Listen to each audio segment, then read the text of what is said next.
ആദ്യ ടെസ്റ്റ് മത്സരത്തിൽ ഇംഗ്ലണ്ടിനെതിരെ ഉണ്ടായ പരാജയം ഇന്ത്യയെ സംബന്ധിച്ച് വളരെ അപ്രതീക്ഷിതമായിരുന്നു. മത്സരത്തിൽ 28 റൺസിന്റെ വിജയമാണ് ഇംഗ്ലണ്ട് സ്വന്തമാക്കിയത്. മത്സരത്തിലെ അപ്രതീക്ഷിത പരാജയത്തിന് ശേഷം ഇന്ത്യൻ ടീമിനെതിരെ വലിയ വിമർശനങ്ങളുമായി രംഗത്തെത്തിയിരിക്കുകയാണ് മുൻ ഇന്ത്യൻ താരം കൂടിയായ ആകാശ് ചോപ്ര. ഇന്ത്യൻ നായകൻ രോഹിത് ശർമ്മയെ അങ്ങേയറ്റം വിമർശിച്ചുകൊണ്ടാണ് ആകാശ് ചോപ്ര സംസാരിച്ചത്. മത്സരത്തിലെ പല സമയത്തും ഇന്ത്യ വിശ്രമിക്കുകയും തങ്ങളുടെ തന്ത്രങ്ങളിൽ അയവ് വരുത്തുകയും ചെയ്യുന്നതായി തോന്നി എന്നാണ് ആകാശ് ചോപ്ര പറയുന്നത്. ഇത് ഇംഗ്ലണ്ടിന് റൺസ് കണ്ടെത്താൻ സഹായകരമായി എന്നും ചോപ്ര കൂട്ടിച്ചേർക്കുകയുണ്ടായി. ഇംഗ്ലണ്ടിന്റെ ഇന്നിംഗ്സിനിടെ ഇന്ത്യ വരുത്തിയ ചില പിഴവുകൾ ചൂണ്ടിക്കാട്ടിയാണ് ആകാശ് ചോപ്ര സംസാരിച്ചത്. മത്സരത്തിലെ അവസാന ഇന്നിംഗ്സിൽ 200 റൺ സ്വന്തമാക്കുക എന്നത് വലിയ പ്രയാസകരമായിരുന്നുവെന്നും എന്നാൽ ഇന്ത്യ ഇതിനെ സീരിയസായി കണ്ടില്ല എന്നും ചോപ്ര പറയുന്നു. ഞങ്ങൾ കമന്ററി ബോക്സിൽ ഉണ്ടായിരുന്ന സമയത്ത് തന്നെ ഇക്കാര്യം സംസാരിച്ചിരുന്നു.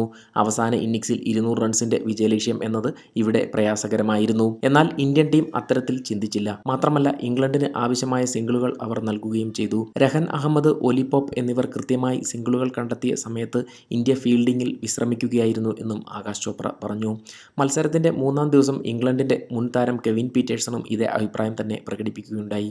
ഇന്ത്യ പല സമയത്തും തങ്ങളുടെ തോൾ താഴ്ത്തി വിശ്രമിക്കുന്നതായാണ് തോന്നിയത് എന്ന് കെവിൻ പീറ്റേഴ്സൺ പറഞ്ഞു. ഒപ്പം ഇന്ത്യ ആക്രമണപരമായ മനോഭാവം ഫീൽഡിങ്ങിലും ബോളിങ്ങിലും കാട്ടാതിരുന്നതിനെയും അതേസമയം ഇന്ത്യയുടെ ഫീൽഡിങ്ങിലെ മോശം ആറ്റിറ്റ്യൂഡാണ് പോപ്പ് 190 റൺസ് സ്വന്തമാക്കാൻ കാരണമെന്ന് ചോപ്ര വാദിക്കുകയായിരുന്നു. പോപ്പിനൊപ്പം മത്സരത്തിൽ രഹൻ അഹമ്മദ്, ഹാഡ്ലി എന്നിവർ ചേർന്ന് നിർണായക സംഭാവനകൾ ഇംഗ്ലണ്ടിന് നൽകിയിരുന്നു.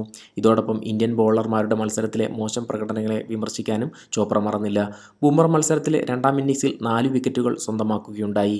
ഹൈദരാബാദിലെ ടേണിംഗ് പിച്ചിലാണ് ഇതെന്ന് ഓർക്കണം. ഇന്ത്യൻ സ്പിൻ നിര വളരെ മികച്ചതായിരുന്നിട്ടും ഇംഗ്ലണ്ട് സ്പിന്നർമാർ അവരെ മറികടക്കുന്ന പ്രകടനമാണ് മത്സരത്തിൽ നടത്തിയത്. ഇന്ത്യയ്ക്കായി ബുംറ നന്നായി പന്തെറിഞ്ഞു. എന്നാൽ ബാക്കിയുള്ള ഇന്ത്യൻ ബോളർമാർ എന്താണ് കാട്ടിയതെന്ന് ആകാശ് ചോപ്ര ചോദിക്കുന്നു.